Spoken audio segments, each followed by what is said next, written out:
crois que ça doit être au moins ma 5e ou 6e fois. Parce que j'ai publié déjà plusieurs livres, et à chaque fois, plus ou moins, j'essaie de répondre présent au Maghreb des livres.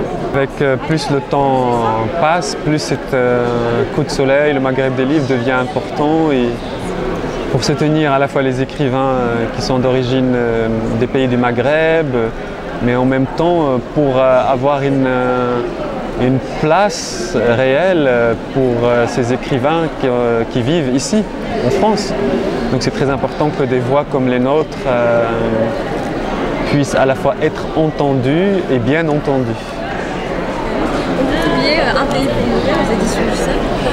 Est-ce que vous pouvez nous dire quelques mots sur ce livre qui a quand même fait beaucoup parler de lui et qui a peut-être même créé peu de monde? En tout cas, Un pays pour mourir tourne autour de tous ces gens.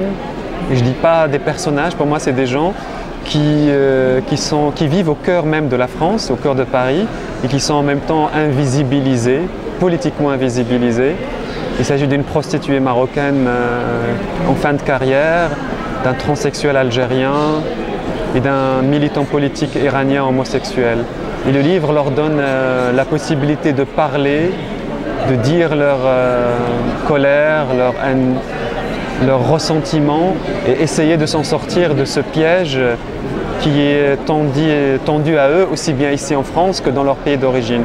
C'est des personnages qui se retrouvent au milieu de plusieurs routes et qui n'ont plus aucun territoire pour eux, si ce n'est celui de la littérature, celui que je leur offre moi en tant qu'auteur. C'est un livre à la fois très politique et très poétique.